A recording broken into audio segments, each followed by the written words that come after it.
Right, one of you asked me to go through 16c question 10, which is the one where you're given the velocity as this cubic, and it starts by asking, explain how you can tell the particle's initially at rest.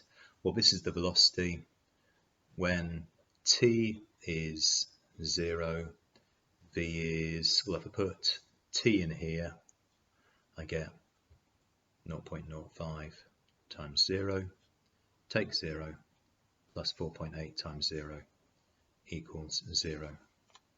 V is 0 when t is 0. Therefore, particle at rest. Particles at rest. Find two other times when the velocity is 0. V is 0 when this expression is 0, 0.05 t cubed, take t squared plus 4.8 t equals 0. This calculator can solve cubics, but because t is a factor, I think I'm going to just work my way through this properly. 0.05 is 1/20th.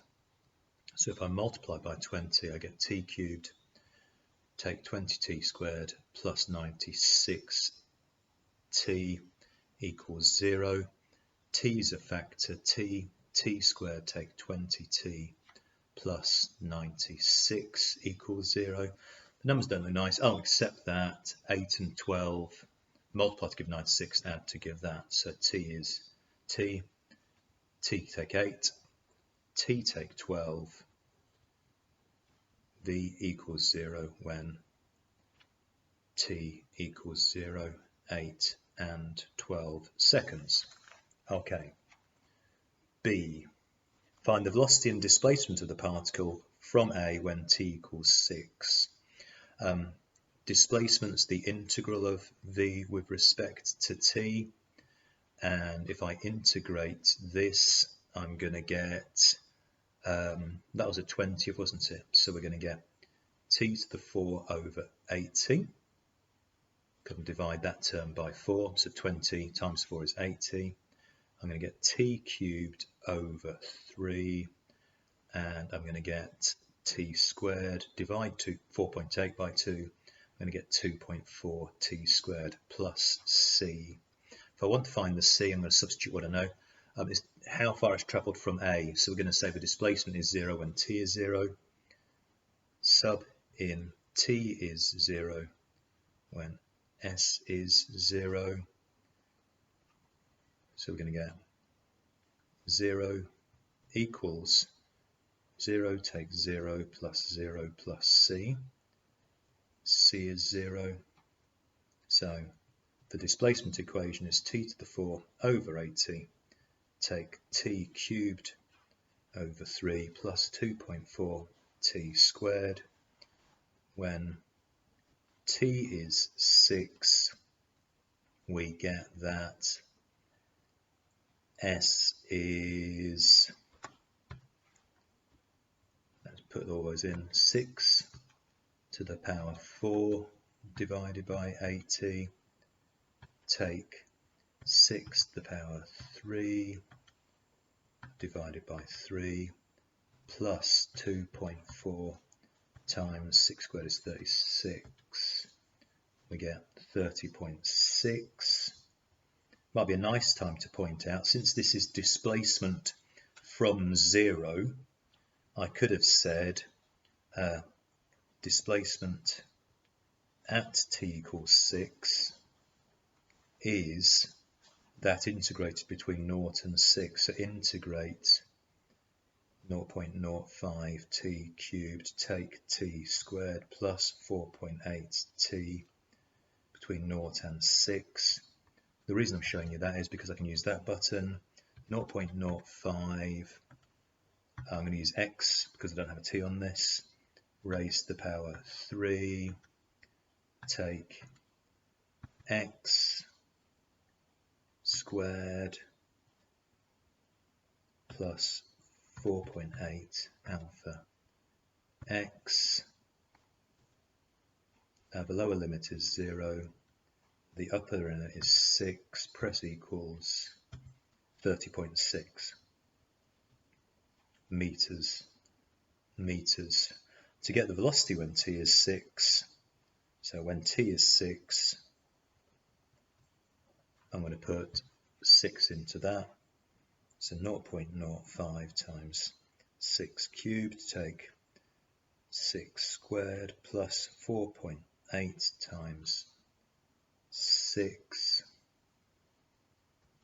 equals 0.05 times 6 cubed, take 36 plus 4.8 times 6 equals 18 over 5, 3.6 meters a second. Now it's part C the person actually asked for. Find the total distance travelled during the first 12 seconds. Distance travelled and displacement aren't the same thing.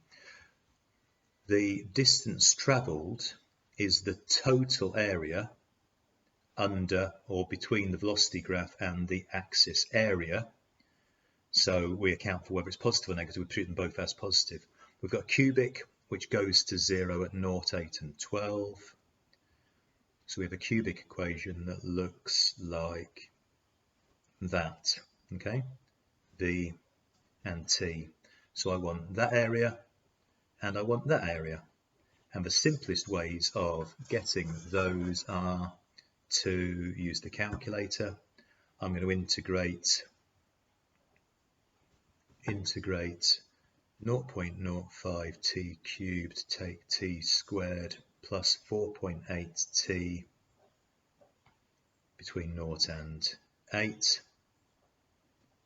And because that's above the axis, I'm going to get a positive answer. I'm going to integrate between 8 and 12, 0.05 t cubed, take t squared plus 4.8 t. And I'm going to get a negative answer.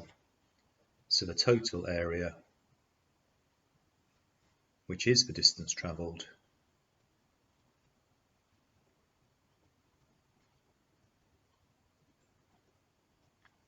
will be that value, and I'll change the sign of that one. So quickest way of doing that would be 0.05 x cubed take x squared plus 4.8 x between 0 and 8 is 512 over 15. Right, if we're cunning now, if I just go along there, I can delete that, make that 12, and make that one 8 and make that one 12. And I get minus 16 over 3. Not particularly because it's relevant here, but notice what I do. If I made the bottom one 12 and the top one 8, it's the same values swapped over, you get 16 over 3. If you swap the limits, change the sign. But that's not relevant to this one. So the total area is going to be 5112 over 15 plus 16 over 3, which equals, oh, that's nice, isn't it? So I'm going to add that to plus 512 over 15, 592 over 15, 39.5 meters. So the key to this second one was work out the two areas separately, and because it's distance travelled, not displacement, treat them both as positive to get the answer. And all that talk of t, that's good.